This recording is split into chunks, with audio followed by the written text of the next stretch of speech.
വിഷ്ണു സഹസ്രനാമ സ്തോത്രം.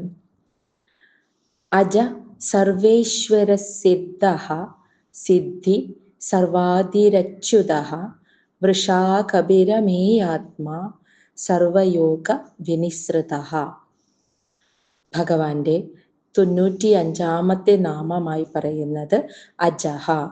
96 സർവേശ്വരഃ, 97 സിദ്ധഃ, 98 സിദ്ധിഃ, 99 സർവാദിഃ, 100 അച്യുതഃ, 101 വൃഷാകപിഃ, 102 അമേയാത്മാ, 103 സർവയോഗ വിനിസൃതഃ. അപ്പോൾ 95ാമത്തെ നാമം അജഹ. അജ എന്നാൽ ഒരിക്കലും ജനിച്ചിട്ടില്ലാത്തവൻ എന്നാണ് അർത്ഥം. അതായത് ജനന മരണങ്ങൾ ഇല്ലാത്ത ശാശ്വതമായ സത്യമാണ് ഈശ്വരൻ. അതിനാൽ ഭഗവാനെ അജഹ എന്ന് പറയുന്നു. 96 സർവേശ്വരഃ, എല്ലാ ഈശ്വരന്മാരുടെയും ഈശനായിട്ടുള്ളവൻ. അതാണ് ഭഗവാനെ സർവേശ്വരൻ, എല്ലാ ഈശ്വരന്മാരുടെയും ദേവന്മാരുടെയും ഒക്കെ ഈശ്വരനായിട്ടുള്ളവൻ എന്നർത്ഥം. 97ാമത്തെ നാമം സിദ്ധഃ, അതായത് നിത്യ സിദ്ധ സ്വരൂപനായിട്ടുള്ളവൻ. അതാണ് ഭഗവാനെ സിദ്ധഃ എന്ന് വിളിക്കുന്നത്. അതായത് ഒരു ഭക്തനെ മനസ്സുകൊണ്ട് മറ്റെല്ലാ ആസക്തികളിൽ നിന്നും ഭൗതിക വിഷയങ്ങളിൽ നിന്നും മുക്തമായിട്ട് മനസ്സാൽ ഭഗവാനെ ആഗ്രഹിക്കുകയാണെങ്കിൽ തീർച്ചയായും സിദ്ധമാകുന്നവനാണ് ഭഗവാൻ. ആയതിനാൽ ഭഗവാനെ സിദ്ധഃ, നിത്യ സിദ്ധ സ്വരൂപൻ എന്ന് വിളിക്കുന്നു. 98ാമത്തെ നാമം സിദ്ധിഃ, അതായത് സകലത്തിൻ്റെയും ഫലസ്വരൂപനായിട്ടുള്ളവനാണ് ഭഗവാൻ. അതായത് എല്ലാ വസ്തുക്കളിലും ഭഗവാൻ വസിക്കുന്നുണ്ട്, എല്ലാത്തിൻ്റെയും ഉള്ളിൽ ഭഗവാൻ വസിക്കുന്നു. എല്ലാത്തിൻ്റെയും ഫലരൂപത്തിൽ ഫലസ്വരൂപനായിട്ടുള്ളവൻ ഭഗവാനാണ്. അതുകൊണ്ട് ഭഗവാനെ സിദ്ധിഃ എന്ന് വിളിക്കുന്നു. 99ാമത്തെ നാമം സർവാദിഃ, സർവഭൂതങ്ങളുടെയും ആദി കാരണമായവനാണ് ഭഗവാൻ.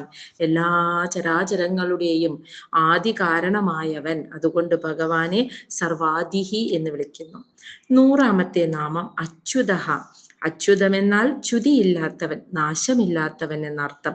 മാറ്റമില്ലാത്തവൻ, ജനന മരണങ്ങളില്ലാത്തവൻ, വ്യതിചലനമില്ലാത്തവൻ, നശിക്കാത്തവൻ, അതായത് എന്നും നിലനിൽക്കുന്ന സത്യം. അതാണ് ഭഗവാനെ അച്യുതഃ എന്ന് വിളിക്കുന്നത്. 101ാമത്തെ നാമം വൃഷാകപിഃ, അതായത് വൃഷം എന്നാൽ ധർമ്മം എന്നാണ് അർത്ഥം. അപ്പോ എന്താണ് അർത്ഥം? വെള്ളത്തിൽ നിന്നും ഭൂമിയെ ഉദ്ധരിച്ചവനാകയാൽ ഭഗവാനെ കപി, അതായത് വരാഹ രൂപം പൂണ്ട് ഭഗവാൻ വെള്ളത്തിൽ നിന്നും ജലത്തിൽ നിന്നും ഭൂമിയെ ഉദ്ധരിച്ചു കൊണ്ടുവന്നവനായതുകൊണ്ട് കപി എന്നും വിളിക്കുന്നു. അപ്പൊ ധർമ്മരൂപനും വരാഹരൂപനുമാകയാൽ ഭഗവാനെ വൃഷാകപിഃ എന്ന് വിളിക്കുന്നു. അപ്പൊ വൃഷമെന്നാൽ ധർമ്മം എന്നർത്ഥം. അപ്പൊ ധർമ്മത്തിന്റെ സ്വരൂപം ധരിച്ചവൻ, ആ അർത്ഥത്തിൽ ഭഗവാനെ, അതോടൊപ്പം വരാഹരൂപം ധരിച്ചവൻ, അതും ആ അർത്ഥത്തിലും. അപ്പോ വരാഹത്തിന്റെ ധരിച്ചവനും ധർമ്മരൂപനായിട്ടുള്ളവനുമായ ഭഗവാൻ, അതാണ് വൃഷാകപിഃ എന്ന് വിളിക്കുന്നത്. 102ാമത്തെ നാമം അമേയാത്മ, അളക്കാൻ സാധിക്കാത്ത സ്വരൂപമുള്ളവൻ. അതാണ് അമേയാത്മ എന്ന് വിളിക്കുന്നത്. അത് കാരണം എന്താ? ഭഗവാന്റെ സ്വരൂപം എന്ന് വെച്ചാൽ ആത്മാവായിരിക്കുന്ന ഭഗവാനെ, ആത്മാവിനെ എങ്ങനെ നമുക്ക് അളക്കാൻ സാധിക്കും? ഒരു രൂപമുണ്ടെങ്കിലേ, അല്ലെങ്കിൽ ഒരു രൂപമായിട്ടോ ഒരു ഭൗതിക വിഷയമായിട്ടോ അല്ലെങ്കിൽ ഒരു ശബ്ദമായിട്ടോ ഗന്ധമായിട്ടോ ഒക്കെ കിട്ടുന്നതിനെ മാത്രമേ നമുക്ക് അളക്കാൻ സാധിക്കുള്ളൂ. ആത്മാവിനെ അളക്കാൻ സാധിക്കില്ല. അതുകൊണ്ടാണ് അളക്കാൻ സാധിക്കാത്ത സ്വരൂപമുള്ളവനായതുകൊണ്ട് ഭഗവാനെ അമേയാത്മാ എന്ന് പറയുന്നു. 103 സർവയോഗ വിനിസൃതഃ, എല്ലാ ബന്ധങ്ങളിൽ നിന്നും പൂർണ്ണമായും വിട്ടുനിൽക്കുന്നവൻ എന്നർത്ഥത്തിൽ ഭഗവാനെ സർവയോഗ വിനിസൃതഃ എന്ന് വിളിക്കുന്നു. അതായത് ഒന്നിനോടും ഒട്ടിച്ചേരുന്നില്ല, ഒന്നിനോടും ചേർന്ന് നിൽക്കാതെ, ഒരു വിഷയത്തിനോടും ഒട്ടിച്ചേർന്ന് നിൽക്കാതെ എല്ലാത്തിൽ നിന്നും പൂർണ്ണമായും വിട്ടുനിൽക്കുന്നവൻ, മുക്തനായി നിൽക്കുന്നവൻ. അതാണ് ഭഗവാനെ സർവയോഗ വിനിസൃതഃ എന്ന് വിളിക്കുന്നത്. വസുർവസുമനാ സത്യ സമാത്മാ അസംമിത സമഃ അമോഘ പുണ്ടരീകാക്ഷോ വൃഷകർമ്മ വൃഷാകൃതിഹി. ഭഗവാന്റെ 104 നാമം വസുഹു. 105 വസുമന, വസുമനാഹ. 106 സത്യഃ. 107 സമാത്മാ. 108 അസംമിതഃ. 109 സമഃ. 110 അമോഘഃ. 111 പുണ്ടരീകാക്ഷഃ. 112 വൃഷകർമ്മ. 113 വൃഷാകൃതിഹി. അപ്പോൾ 104 നാമം വസുഹു. എല്ലാ ഭൂതങ്ങൾക്കും വാസസ്ഥാനമായിരിക്കുന്നവൻ. അതായത് എല്ലാ ഭൂതങ്ങളും ആ ഭഗവാനിലാണ് വസിക്കുന്നത്. അപ്പൊ എല്ലാ ചരാചരങ്ങൾക്കും പ്രാണികൾക്കും വാസസ്ഥാനമായിരിക്കുന്നവൻ എന്നൊരർത്ഥമുണ്ട്. കൂടാതെ എല്ലാ ഭൂതങ്ങളിലും വസിക്കുന്നവൻ എന്നും, അതായത് എല്ലാ ചരാചരങ്ങളിലും വസിക്കുന്നവനാണ് ഭഗവാൻ എന്നും, അങ്ങനെ രണ്ടർത്ഥത്തിൽ ഈ നാമം പറയുന്നു. എല്ലാ ചരാചരങ്ങളും ഭഗവാനിൽ വസിക്കുന്നു, ആ അർത്ഥത്തിലും എല്ലാ ഭൂതങ്ങളും ചരാചരങ്ങളിലും ഭഗവാൻ വസിക്കുന്നു എന്ന അർത്ഥത്തിലും വസുഹു എന്ന് വിളിക്കുന്നു. 105 നാമം വസുമനാഹ, അതായത് ശുദ്ധമായ മനസ്സോടു കൂടിയവൻ എന്നാണ് ഈ നാമത്തിന്റെ അർത്ഥം. ഭഗവാൻ പരിശുദ്ധമായ മനസ്സുള്ളവനാണ് എന്നാണ് ഈ ഒരു നാമത്തിന്റെ അർത്ഥം. 106 നാമം സത്യഃ, അതായത് സത്യസ്വരൂപൻ എന്നാണ് ആ നാമത്തിന്റെ അർത്ഥം. സത്യസ്വരൂപനായിട്ടുള്ളത് സാക്ഷാൽ പരമാത്മാവ് തന്നെ. അപ്പോ സത്യസ്വരൂപൻ, ആ സാക്ഷാൽ പരമാത്മാവായിരിക്കുന്നവൻ എന്ന അർത്ഥത്തിൽ ഭഗവാനെ സത്യഃ എന്ന് വിളിക്കുന്നു. 107 നാമം സമാത്മാ, അതായത് എല്ലാ ജീവജാലങ്ങളിലും സമമായ ആത്മാവായിട്ടിരിക്കുന്നവൻ, സമമായിരിക്കുന്ന ആത്മാവായിട്ടുള്ളവൻ എന്നർത്ഥത്തിൽ ഭഗവാനെ സമാത്മാ എന്ന് വിളിക്കുന്നു. സമ ആത്മാ, എല്ലാ പ്രാണിജാലങ്ങളിലും സമമായിരിക്കുന്ന ആത്മാവായിട്ടുള്ളവൻ എന്നർത്ഥം. 108 അസംമിതഃ, അതായത് സകല എല്ലാ പദാർത്ഥങ്ങൾ കൊണ്ടും ഏതൊരു പദാർത്ഥങ്ങൾ കൊണ്ടും അറിയാൻ സാധിക്കാത്തവൻ, അതാണ് അസംമിതഃ എന്ന് പറയുന്നത്. ഏതൊരു പദാർത്ഥങ്ങളാലും നമുക്ക് അറിയാൻ സാധിക്കാത്തവൻ, അപരിച്ഛിന്നൻ, അതാണ് ഭഗവാനെ അസംമിതഃ എന്ന് വിളിക്കുന്നത്. ഇനി 109 നാമം സമഹ, എല്ലാ കാലങ്ങളിലും യാതൊരു വികാരങ്ങളും ഇല്ലാത്തവൻ, യാതൊരു മാറ്റങ്ങളും ഇല്ലാതെ സമമായിരിക്കുന്നവൻ എന്നർത്ഥം. ഇനി 110 നാമം അമോഘഃ, അമോഘ എന്ന് വെച്ചാൽ അർത്ഥം പൂജ, സ്തുതി, സ്മരണ എന്നിവ ചെയ്താൽ ഒരു ഭക്തന് സമ്പൂർണമായ ഫലം ദാനം ചെയ്യുന്നവൻ എന്നർത്ഥം. അതായത് നമ്മുടെ പ്രാർത്ഥന, നമ്മുടെ നാമജപം, നമ്മൾ ഭഗവാനെ സ്തുതിക്കുന്നതൊന്നും വ്യർത്ഥമായി പോകില്ല എന്ന്. അതിന് ഭഗവാൻ സമ്പൂർണമായ ഫലത്തെ ദാനം ചെയ്യുന്നവനാണ് ഭഗവാൻ. അതുകൊണ്ട് അതിന് ഭഗവാനെ അമോഘഃ എന്ന് പറയുന്നു. 111 പുണ്ടരീകാക്ഷഃ, അതായത് പുണ്ടരീകം എന്നാൽ താമര എന്നർത്ഥം. ഹൃദയമാകുന്ന പുണ്ടരീകത്തിൽ, അതായത് താമരയിൽ വ്യാപിച്ചിരിക്കുന്നവൻ എന്ന്. ഭക്തന്റെ ഹൃദയമാകുന്ന താമരയിൽ വസിക്കുന്നവൻ അല്ലെങ്കിൽ വ്യാപിച്ചിരിക്കുന്നവൻ എന്നും അർത്ഥമുണ്ട്.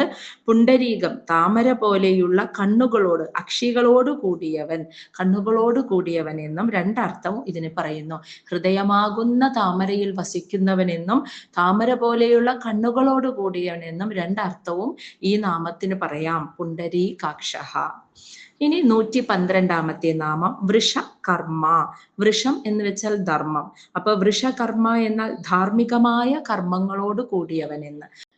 ധർമ്മത്തെ സംരക്ഷിക്കാനായി ഭഗവാൻ ഈ ഭൂമിയിൽ അവതരിച്ചപ്പോൾ ധർമ്മരൂപമായ കർമ്മങ്ങളാണ്, ധാർമ്മികമായ കർമ്മങ്ങളാണ് ചെയ്തത്. അതുകൊണ്ടാണ് ഭഗവാനെ ധർമ്മരൂപമായ കർമ്മത്തോടു കൂടിയവൻ എന്ന് പറയുന്ന വൃഷകർമ്മ എന്ന നാമത്തിൽ അറിയുന്നത്.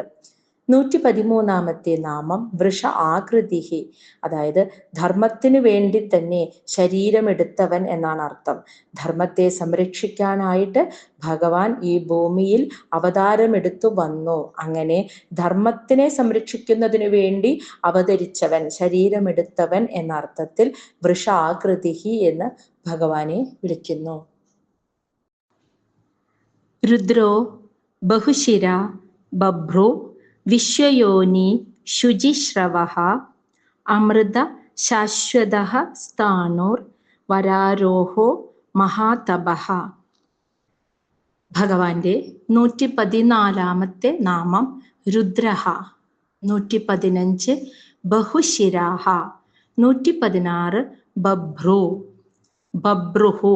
117 വിശ്വയോനിഃ. 118 ശുചിശ്രവാഃ. 119 അമൃതഃ. 120 ശാശ്വത സ്ഥാണുഃ. 121 വരാരോഹഃ. 122 മഹാതപഃ. അപ്പൊ ഭഗവാന്റെ 114 നാമം രുദ്രഃ. രുദ്ര എന്നാൽ പ്രളയകാലത്ത്, സംഹാരകാലത്ത് പ്രജകളെ, ജനങ്ങളെ, മനുഷ്യരെ രോദിപ്പിക്കുന്നവൻ എന്നർത്ഥം. രോദിപ്പിക്കുക എന്നാൽ കരയിപ്പിക്കുക. അപ്പോൾ ആ സംഹാരകാലത്ത് പ്രജകളെ സംഹരിച്ചുകൊണ്ട് കരയിപ്പിക്കുന്നവൻ എന്നർത്ഥം. എന്നാൽ മറ്റൊരർത്ഥം കൂടിയുണ്ട് രുദ്രഃ എന്ന് വെച്ചാൽ ദുഃഖത്തെ ദൂരീകരിക്കുന്നവൻ എന്ന്. അപ്പൊ രു എന്നാൽ ദുഃഖ കാരണം എന്നാണ് അർത്ഥം. അപ്പോൾ രുദ്രഃ എന്നാൽ ദുഃഖത്തെ ഇല്ലാതാക്കുന്നവൻ എന്നും രണ്ടർത്ഥമാണ് ഈ നാമത്തിനുള്ളത്. അപ്പോൾ പ്രളയകാലത്ത് പ്രജകളെ സംഹരിച്ചുകൊണ്ട് കരയിപ്പിക്കുന്നവൻ, രോദിപ്പിക്കുന്നവൻ എന്നും ദുഃഖത്തെ ഇല്ലാതാക്കുന്നവൻ, ദൂരീകരിക്കുന്നവൻ എന്നും അർത്ഥമുണ്ട്. 115 നാമം ബഹുശിരാഃ, അനേകം ശിരസ്സുകൾ ഉള്ളവൻ എന്നാണ് അർത്ഥം. അതായത് ഈ പ്രപഞ്ചം മുഴുവൻ, എല്ലാ ദിക്കുകളും എല്ലായിടങ്ങളും കാണാൻ കഴിയുന്നവനാണ്, ഒരേ സമയം കാണുന്നവനാണ് ഭഗവാൻ. അപ്പോൾ അനേകം ശിരസ്സുകൾ ഉള്ളവൻ എന്നർത്ഥം. 116 നാമം ബഭ്രുഹു എന്ന് വെച്ചാൽ ലോകങ്ങളെ ഭരിക്കുന്നവൻ എന്നർത്ഥം. ഈ 14 ലോകങ്ങളെയും ഭരിക്കുന്നത് ആ ഭഗവാനാണ്. ആയതിനാൽ ഭഗവാനെ ബഭ്രുഹു എന്ന് പറയുന്നു. 117 നാമം വിശ്വയോനിഹി എന്ന്, വിശ്വോൽപ്പത്തിക്ക് കാരണമായവൻ എന്നർത്ഥം. ഈ വിശ്വത്തിന്റെ ഉൽപ്പത്തിക്ക് കാരണമായത് ആ ഭഗവാനാണ്. ആയതിനാൽ ഭഗവാനെ വിശ്വയോനിഹി എന്ന് പറയുന്നു. 118 നാമം ശുചിശ്രവാഃ, അതായത് ശുദ്ധമായ, പരിശുദ്ധമായ നാമങ്ങളുള്ളവൻ എന്നർത്ഥം. അപ്പൊ കേൾക്കുവാൻ പറ്റിയ പരിശുദ്ധമായ നാമങ്ങളുള്ളവൻ, അല്ലെങ്കിൽ പവിത്രമായ കീർത്തിയുള്ളവൻ എന്നും അർത്ഥം. 119 നാമം അമൃതഃ, അതായത് മരണമില്ലാത്തവൻ എന്നർത്ഥം. എന്നും ശാശ്വത സത്യമായിരിക്കുന്ന മരണമില്ലാത്തവൻ. 120 നാമം ശാശ്വത സ്ഥാണുഹു, ശാശ്വതം എന്നാൽ നിത്യനായിരിക്കുന്നത്, സ്ഥാണു എന്നാൽ സ്ഥിരമായിരിക്കുന്നത്, മാറ്റമില്ലാത്തത് എന്നർത്ഥം. അതായത് ശാശ്വതമായത്, പണ്ട് മുതലേ ഇവിടെ ഉള്ളവനും അന്ന് തൊട്ട് തന്നെ സ്ഥാണു, ഒരേപോലെ മാറ്റമില്ലാതെ നിലനിൽക്കുന്നവനുമാണ് ഭഗവാൻ. ആയതിനാൽ ഭഗവാനെ ശാശ്വത സ്ഥാണുഹു എന്ന് പറയുന്നു.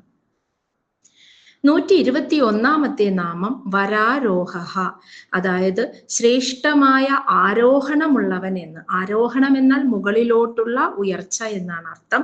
അപ്പോ ഭഗവാനിൽ നിഷ്കളങ്കമായ ഭക്തി ഉറപ്പിച്ച മനുഷ്യന്റെ, ഭക്തന്റെ മനസ്സിനെ ആ മുക്തിയിലേക്ക്, മുകളിലോട്ട് ആ മുക്തിയിലേക്ക് ഉയർത്തുന്നവനാണ് ഭഗവാൻ. അതാണ് ശ്രേഷ്ഠമായ അല്ലെങ്കിൽ ഉത്തമമായ ആരോഹണമുള്ളവൻ എന്നർത്ഥം.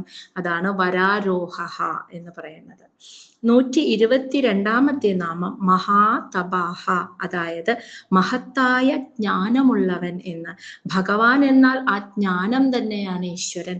അപ്പോൾ ഏറ്റവും മഹത്തായ ജ്ഞാനമാകുന്നവൻ, അതാണ് ഭഗവാനെ മഹാതപഃ എന്ന് പറയുന്നത്. സർവഗ സർവവിദ്ഭാനുർ വിശ്വക്സേനോ ജനാർദ്ദനഃ വേദോ വേദവിദവ്യാംഗോ വേദാംഗോ വേദവിദ് കവിഃ. ഭഗവാന്റെ 123 നാമം സർവഗഃ. 124 സർവവിദ്ഭാനുഹു. 125 വിശ്വക്സേനഃ. 126 ജനാർദ്ദനഃ. 127 വേദഃ. 128 വേദവിദ്. 129 അവ്യംഗഃ. 130 വേദാംഗഃ. 131 വേദവിദ്. 132 കവിഃ. അപ്പോൾ 123 നാമം സർവഗഹ, അതായത് സർവത്ര വ്യാപിച്ചിരിക്കുന്നവൻ അല്ലെങ്കിൽ എല്ലായിടത്തും ഗമിക്കുന്നവൻ എന്നർത്ഥം. ഭഗവാൻ സർവഗ, എല്ലായിടത്തും നിറഞ്ഞു വ്യാപിച്ചു നിൽക്കുന്നവനാണ്. എല്ലായിടത്തേക്കും സഞ്ചരിക്കാൻ, അതാണ് എല്ലായിടത്തും ഗമിക്കുന്നവൻ, സഞ്ചരിക്കാൻ കഴിവുള്ളവൻ എന്ന് വെച്ചാൽ എല്ലായിടത്തും നിറഞ്ഞു നിൽക്കുന്നവൻ എന്നർത്ഥം. 124 നാമം സർവവിദ് ഭാനുഹു, അതായത് സർവജ്ഞനും, സർവജ്ഞനും, ഭാനു എന്നാൽ തേജസ്, പ്രകാശിക്കുന്നവനും എന്നർത്ഥം. എല്ലായിടത്തും വ്യാപിച്ചിരിക്കുന്നവനാണ് ഭഗവാൻ എന്ന് പറഞ്ഞു. സർവഗഹ എന്നർത്ഥത്തിൽ. സർവവിദ് ഭാനു എന്ന് പറഞ്ഞാൽ സർവജ്ഞനായിട്ട് എല്ലായിടത്തും പ്രകാശിക്കുന്നവനുമാണ് ആ ഭഗവാൻ. അതാണ് സർവവിദ് ഭാനുഹു എന്ന് പറയുന്നത്. 125 നാമം വിശ്വക്സേനഹ എന്ന് വെച്ചാൽ ഏതൊരു ഭഗവാൻ യുദ്ധത്തിന് പുറപ്പെടുമ്പോൾ തന്നെ ശത്രു സൈന്യം എല്ലായിടത്തേക്കും ഓടി ഒളിക്കുന്നുവോ ആ ഭഗവാനെയാണ് വിശ്വക്സേനഹ എന്ന് പറയുന്നത്. ഭഗവാൻ യുദ്ധത്തിന് ഇറങ്ങിയാൽ അസുര സൈന്യം, ദൈത്യന്മാരൊക്കെ ഓടി ഒളിക്കുമെന്ന് ഭയന്നിട്ട്. അപ്പോൾ അത്രയ്ക്ക് പരാക്രമിയായിട്ടുള്ള ആ ഭഗവാനെ വിശ്വക്സേനഹ എന്ന് വിളിക്കുന്നു. 126 നാമം ജനാർദ്ദനഹ എന്ന്. ദുർജനങ്ങളെ അർദ്ദനഹ എന്ന് വെച്ചാൽ പീഡിപ്പിക്കുക, നശിപ്പിക്കുന്നവൻ എന്ന്. തെറ്റു ചെയ്യുന്ന അധർമ്മികളെ നശിപ്പിക്കുന്നവനാണ് ഭഗവാൻ. ആയതിനാൽ ജനാർദ്ദനഹ. 127 വേദഹ, ഭഗവാൻ ആ ജ്ഞാനം തന്നെയാണ്, ആ വേദസ്വരൂപനാണ് ഭഗവാൻ. അതായത് ആ ജ്ഞാനമാണ് ഭഗവാൻ. ആയതിനാൽ ഭഗവാനെ തന്നെ വേദഹ എന്ന് പറയുന്നു.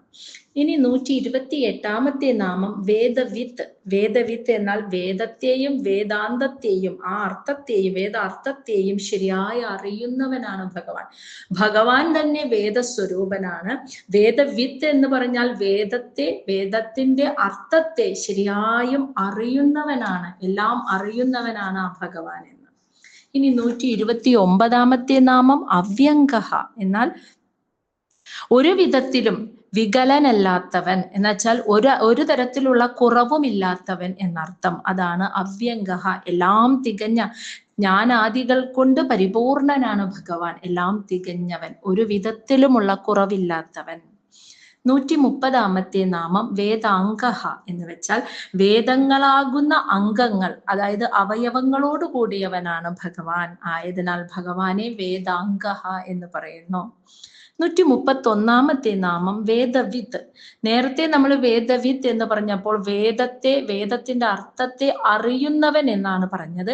ഇവിടെ വേദവിത്ത് എന്ന് പറയുമ്പോൾ അർത്ഥം വേദത്തെ ശരിയായ രീതിയിൽ മനനം ചെയ്യുന്നവൻ, വേദത്തെക്കുറിച്ച് ചിന്തിച്ചു മനനം ചെയ്യുന്നവൻ എന്നർത്ഥത്തിലാണ് വേദവിത്ത് എന്ന് പറയുന്നത്. ഇനി 132 നാമം കവിഹി, അതായത് എല്ലാം കാണുന്നവൻ എന്നർത്ഥം. വരാൻ പോകുന്ന ഈ പ്രപഞ്ചത്തിലെ ഓരോ ചലനങ്ങളും ഓരോ കാര്യങ്ങളും മുൻകൂട്ടി അറിയുന്നവൻ, എല്ലാം കാണുന്നവനാണ് ഭഗവാൻ. ആയതിനാൽ ഭഗവാനെ കവി എന്നും വിളിക്കുന്നു. ലോകാധ്യക്ഷ സുരാധ്യക്ഷോ ധർമാധ്യക്ഷ കൃതാകൃതി ചതുരാത്മാ ചതുർവ്യൂഹ ചതുർദംഷ്ട്ര ചതുർഭുജ. ഭഗവാന്റെ 133 നാമം ലോകാധ്യക്ഷ, 134 സുരാധ്യക്ഷ, 135 ധർമാധ്യക്ഷ, 136 കൃതാകൃത, 137 ചതുരാത്മാ, 138 ചതുർവ്യൂഹ, 139 ചതുർദംഷ്ട്ര, 140 ചതുർഭുജ. അപ്പോൾ ഭഗവാന്റെ 133 നാമം ലോകാധ്യക്ഷ, ലോകങ്ങളെ നിരീക്ഷണം ചെയ്യുന്നവൻ എന്നാണ് ഈ നാമത്തിനർത്ഥം. അതായത് മുഴുവൻ ലോകങ്ങളെയും ഒരു അധ്യക്ഷനായിട്ട് ഇങ്ങനെ നിരീക്ഷിച്ചു കൊണ്ടിരിക്കുന്നവൻ. ഒരു പരിപാടി നടക്കുമ്പോൾ അവിടെ അധ്യക്ഷൻ സകലതും നിരീക്ഷിച്ചു കൊണ്ടിരിക്കുന്നവനാണ്. അങ്ങനെ മുഴുവൻ ലോകങ്ങളെയും നിരീക്ഷിച്ചു കൊണ്ടിരിക്കുന്നവൻ എന്ന അർത്ഥത്തിൽ ഭഗവാനെ ലോകാധ്യക്ഷ എന്ന് പറയുന്നു.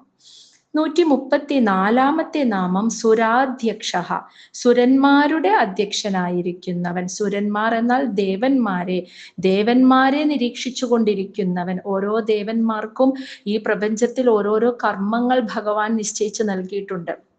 സൂര്യൻ, അഗ്നി, വായു, ഭൂമി, ജലം, അങ്ങനെ ഓരോ ദേവന്മാർക്കും ഓരോ കർമ്മങ്ങളുണ്ട്. അവരവരുടെ കർമ്മങ്ങൾ യഥാവിധി ധാർമ്മികമായി അനുഷ്ഠിക്കുന്നുണ്ടോ എന്ന് ഭഗവാൻ സദാ നിരീക്ഷിക്കുന്നു. എല്ലാത്തിനെയും ഒരു സാക്ഷിയായി ഇരുന്നു കൊണ്ട് ഭഗവാൻ എല്ലാത്തിനെയും നിരീക്ഷിക്കുന്നു. അതുകൊണ്ട് ദേവന്മാരെ നിരീക്ഷിക്കുന്നവൻ എന്നർത്ഥത്തിൽ സുരാധ്യക്ഷ.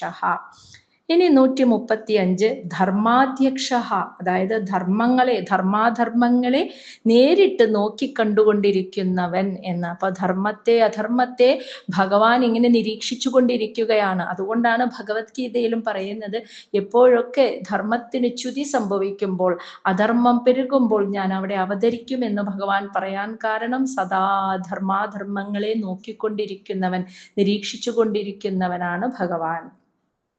136 കൃതാകൃത എന്ന് വെച്ചാല് കൃത കാര്യരൂപത്തിൽ ഭഗവാൻ കൃതനും, അകൃത കാരണരൂപത്തിൽ ഭഗവാൻ അകൃതനുമാണ്. അതാണ് ഭഗവാനെ കൃതാകൃത എന്ന് പറയുന്നത്.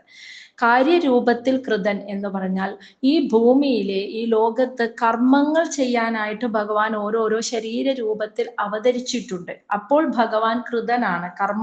ഒരു ശരീരത്തിൽ ഇരുന്നു കൊണ്ട് കർമ്മം ചെയ്യുമ്പോൾ ഭഗവാൻ കാര്യരൂപത്തിൽ കൃതനാണ്. എന്നാൽ അകൃത എന്ന് പറഞ്ഞാൽ ഇങ്ങനെ ഈ അവതരിക്കുന്നത് സാക്ഷാൽ പരമാത്മാവാണ്. ആ പരമാത്മാവായിരിക്കുന്ന ഭഗവാൻ യഥാർത്ഥത്തിൽ ഒന്നും ചെയ്യുന്നില്ല. അപ്പോൾ അവിടെ അകൃതനുമാണ്.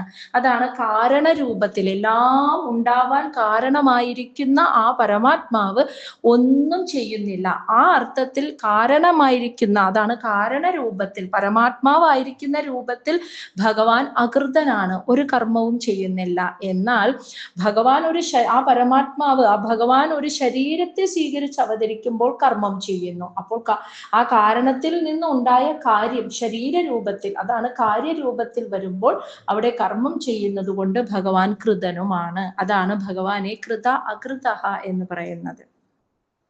137 നാമം ചതുരാത്മ എന്ന്. അതായത് സൃഷ്ടി സ്ഥിതി സംഹാരത്തിനായി ഭഗവാൻ 4 വിഭൂതികൾ അഥവാ ശരീരങ്ങൾ ഉള്ളവനായി മാറി. ആയതിനാൽ ഭഗവാനെ ചതുരാത്മ എന്ന് വിളിക്കുന്നു. അപ്പൊ സൃഷ്ടിക്കായും സ്ഥിതിക്കായും സംഹാരത്തിനായിട്ടും 4 വിഭൂതികൾ അഥവാ ശരീരങ്ങൾ ഉള്ളവനായി ഭഗവാൻ തീർന്നു എന്ന്. അപ്പൊ നമുക്കറിയാം, സൃഷ്ടിസ്ഥിതി സംഹാരം നടത്താൻ ആ പരമാത്മാവ് ബ്രഹ്മ, വിഷ്ണു, മഹേശ്വരന്മാരുടെ ശരീരത്തെ സ്വീകരിച്ചു ഇല്ലേ? അപ്പൊ ആ 3 കർമ്മങ്ങൾക്ക്. അത് മാത്രല്ല, ബ്രഹ്മാവ് ഉണ്ടായത് കൊണ്ട് സൃഷ്ടി നടക്കില്ല. അപ്പോ ബ്രഹ്മാവിനോടൊപ്പം പിന്നീട് പ്രജാപതിമാര്, കാലം, ജീവാത്മാവ് ഇവയെല്ലാം ഉണ്ടാവണം. അങ്ങനെ സൃഷ്ടിക്കായി 4 ശരീരം, സ്ഥിതിക്കായി 4 ശരീരം, അതുപോലെ സംഹാരത്തിനായി 4 ശരീരം അഥവാ വിഭൂതികൾ സ്വീകരിച്ചു. അതുകൊണ്ട് ഭഗവാനെ ചതുരാത്മ എന്ന് വിളിക്കുന്നു. 138 ചതുർവ്യൂഹ എന്ന്. അതായത് തന്നെത്താൻ 4 മൂർത്തികളായി തീരുന്നവൻ. അതാണ് ഭഗവാനെ ചതുർവ്യൂഹ എന്ന് വിളിക്കുന്നത്. അതായത് ആ 4 മൂർത്തികളായി ഭഗവാൻ പിരിഞ്ഞത് ഇങ്ങനെയാണ്: വാസുദേവൻ, സംഘർഷണൻ, പ്രത്യുപ്നൻ, അനിരുദ്ധൻ. ഇങ്ങനെയാണ് ഭഗവാൻ 4 മൂർത്തികളായി പിരിഞ്ഞത്. അത് സ്വയം 4ആയി പിരിയുകയായിരുന്നു. വാസുദേവൻ, സംഘർഷണമൂർത്തി, പ്രത്യുപ്നൻ, അനിരുദ്ധൻ. ഇങ്ങനെ 4 മൂർത്തികളായി സ്വയം ഞ്ഞതിനാൽ ഭഗവാനെ ചതുർവ്യൂഹ എന്ന് പറയുന്നു. ഇനി 139 ചതുർദംഷ്ട്ര എന്ന്. ഭഗവാൻ 4 ദംഷ്ട്രകൾ ഉള്ളവനാണെന്ന്. അത് നരസിംഹ അവതാരത്തിലാണ് അങ്ങനെ സംഭവിച്ചത്. ആ അവതാരത്തിലാണ് ഭഗവാന് 4 ദംഷ്ട്രകൾ ഉണ്ടായത്. ആയതിനാൽ ഭഗവാനെ ചതുർദംഷ്ട്ര എന്ന് പറയുന്നു. ഇനി 140 നാമം ചതുർഭുജ എന്നാണ്. ഭഗവാന്റെ ഏറ്റവും ശ്രേഷ്ഠമായ ആ ഒരു രൂപം, നമ്മുടെയൊക്കെ കണ്ണടച്ചാൽ മനസ്സിൽ തെളിഞ്ഞു വരുന്ന ആ രൂപം, 4 തൃക്കൈകളോടുകൂടി ഭഗവാൻ ശംഖ്, ചക്രം, ഗദാ, പത്മങ്ങളേന്തി 4 തൃക്കൈകളോടുകൂടി നിൽക്കുന്ന ഭഗവാന്റെ ആ രൂപം നമ്മുടെ കണ്ണടച്ചാൽ നമുക്ക് മനസ്സിൽ കാണാൻ സാധിക്കും. ആയതിനാൽ ഭഗവാനെ ചതുർഭുജ എന്നും വിളിക്കുന്നു.